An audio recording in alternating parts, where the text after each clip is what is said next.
Nice. Hello मित्रों, नमस्कार, जय श्री राम, जय हनुमान। हम हैं आज अपने भाई कंचन सिंह जी के साथ। कंचन सिंह जी पूरे भारत भ्रमण पे थे और अपर हिमालय जो अभियान आपने चलाया इन्वायरमेंट को लेकर के, उसका एक तरोताज़ा आज 5 महीने पहले आपने अपनी जो यात्रा बाबा केदार के दरबार से प्रारंभ किया है और उसके बाद आप पूरा जो है भारत भ्रमण के बाद आज हमारा भी सौभाग्य है, हमारे साथ है अपने विद्यार्थी परिषद के चयन जी और युवा मोर्चा के अध्यक्ष आदरणीय बलवीर जी, और वीडियो रिकॉर्डिंग के माध्यम से जो आपको दिखा रहे हैं अपने सुरेंद्र सिंह नेगी जी और अपने प्रकाश भंडारी जी। और मैं आज के जो हमारा जो है ये सौभाग्य है कि हमको अपने क्षेत्र के सबसे अंतिम गांव सुतोल के जो है रहने वाले आप हैं और अपर हिमालय में ही निवास करने वाले हैं, और जो सुतोल गांव है हिमालय की गोद में बसा हुआ गांव है। और आपने जो जिस प्रकार से एक अभिनव प्रयोग जो प्रयास जो पूरे भारत भ्रमण से किया है, उसका हम आपसे जो है कुछ जानकारी जानना चाहेंगे। तो कंचन जी, आज के जो हमारा जो वीडियो हम बना रहे हैं, हम सब लोग परम सौभाग्यशाली कि आप जो है पूरे भारत भ्रमण के बाद आज हमको जो है ठीक ये शिवपुरी के आगे आपसे जो है चलते चलते हमारी भेंट हुई और आप हमारे क्षेत्र का नाम रोशन करते हुए पूरे भारत के अंदर आपने अपने पूरे जनपद चमोली को विकासखंड नंदानगर के अंतिम गांव सुतोल से जो अपना ये अभिनव प्रयोग और अपने प्रयास किया है, उसके कुछ अनुभव साझा करते जी। आपका जो ये भारत भ्रमण का जो अनुभव है वो कैसा रहा? सबसे पहले तो जो है सबसे पहले धन्यवाद आप लोगों का। और जो मैंने ये भारत यात्रा शुरू की थी वो की थी 15 नवंबर 2023 को केदारनाथ मंदिर से। और एक्चुअली मैं एक ऐसे गांव से आता हूं जो लास्ट हिमालय के सबसे नज़दीक में है, और किसी ट्रैकिंग के फील्ड में होने के कारण किसी कारण बस हर साल जाना होता था ग्लेशियरों के नज़दीक।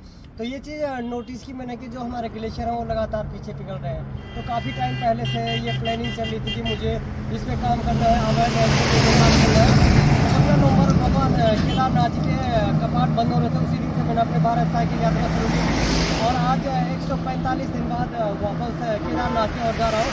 तो इस बीच का अनुभव आप लोगों से आपने जो यात्रा करी है तो पूरी यात्रा क्या साइकिल से हुई है? पूरे भारत मतलब जितने भी मैंने अभी पूरा भारत है, पूरे स्टेट कवर नहीं कर पाया हूँ। 15 स्टेट मैंने कवर किए, उसमें गोवा भी शामिल है, 14 स्टेट और एक गोवा।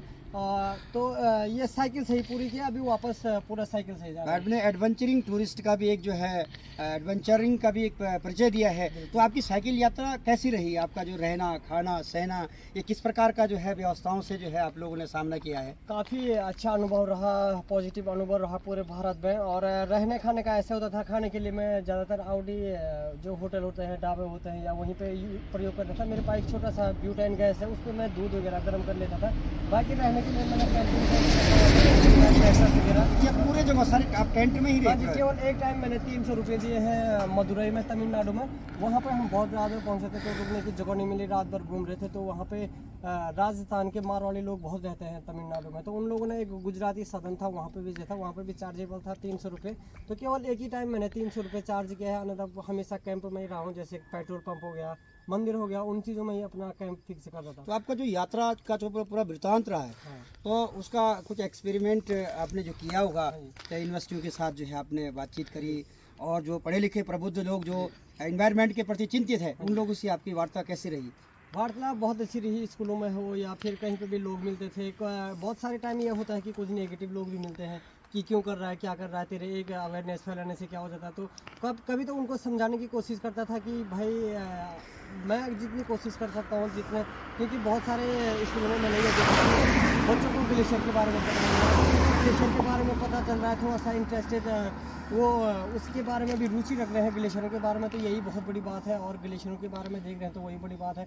तो वो चीज़ें होती थी और बहुत सारे ऐसे लोग मिले मेरे को कि जितनी जानकारी मेरे को नहीं थी, उन लोगों ने मुझे बताया कि ये होता है वो जैसे कोई एनवायरनमेंट के जो एक्सपर्ट है, जो पर्यावरण विशेषज्ञ है, क्या ऐसे लोगों से भी आपकी वार्ता हुई जिससे जो है बहुत सारी आपको कई एक्सपेरिमेंट के माध्यम से जो है और जो अपना जो आगे का रास्ता तय करने के लिए अनुभव शेयर हुए ऐसे? बिल्कुल। जैसे पद्मश्री कल्याण सिंह रावत जी हैं, तो वो मेरे को जाते टाइम भी मिले थे और बीच में गाइड भी करते रहते थे, आते टाइम भी मिले हैं और घर पर भी बुलाया था उन्होंने। तो उन सब से प्रभावित था, उन्होंने बहुत कुछ मेरे को सीखने को दिया और बहुत कुछ सिखाया भी। इस बीच जो कल्याण सिंह रावत जी हैं, मैती आंदोलन के संस्थापक उनने ही मैती आंदोलन को चलाया था, तो उनसे भी बहुत प्रभावित हुआ। और बहुत जगह भी मतलब ऐसे लोग मिले हैं जिनमें बहुत। और आगे का जो अपनी जो प्लानिंग है इसके बाद, जो ये कार्य जो ये आपने जो ये बहुत बड़ा एक अभियान कह सकते हैं इसको कि हिमालय बचाओ, ग्लेशियर बचाओ, एनवायरनमेंट बचाओ, तभी जाके जीवन आगे जो है हमारा साकार होगा, सफल रहेगा।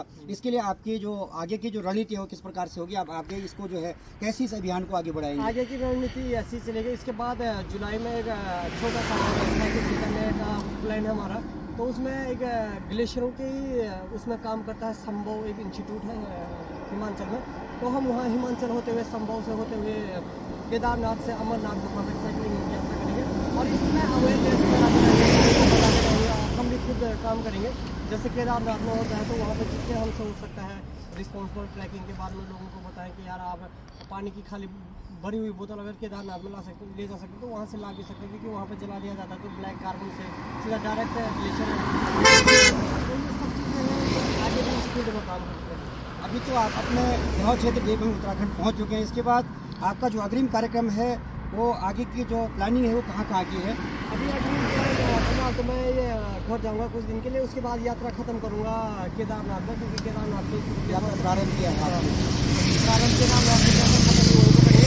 उसके बाद वापस एक छोटा सा जो 15 या 20 दिन का होगा वो होगा केदारनाथ से आपका अमरनाथ तक का, और उसके बाद होगा एक बार फिर होगा देहरादून बेस कैंप तक का। तो क्या आपका जो ये अभियान है आप इसको चिर निरंतर बनाए रखेंगे कि हिमालय बचाओ, ग्लेशियर बचाओ, एनवायरनमेंट बचाओ, इसका जो अभियान आपका ये सतत चलता रहेगा? ये कब तक चलेगा?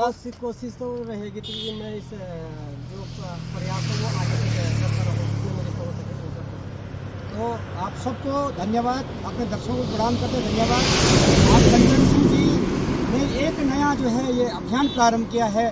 आप जरूर कंचन सिंह जी को इस अभियान को फॉलो करेंगे, इनको जो है देखेंगे, इनका जो एक्सपीरियंस है उसको देखेंगे। एक बार पुनः कंचन सिंह जी को हमारे पूरे क्षेत्रवासी, पूरे देश की तरफ से, पूरे प्रदेश की तरफ से शुभकामनाएं अर्पित करते हैं, शुभकामनाएं जो है देते हैं कि आपका ये प्रयास सार्थक रहे और हिमालय बचाओ, ग्लेशियर बचाओ, एनवायरनमेंट बचाओ जो ये आपका अभियान है इसका आप हमेशा सदैव जो है अभिन्न अंग बने रहें। और इस कार्यक्रम के माध्यम से निश्चित रूप से आप आगामी जो हमारे नौजवान पीढ़ी है उनको भी प्रेरणा स्रोत होगा। और निश्चित है कि हम लोग एनवायरनमेंट के अंदर जो है जितना संरक्षित करेंगे, हिमालय बचाएंगे, ग्लेशियर बचाएंगे, तो निश्चित है जो देश राष्ट्र के अंदर जो जलापूर्ति होगी निरंतर चलेगी।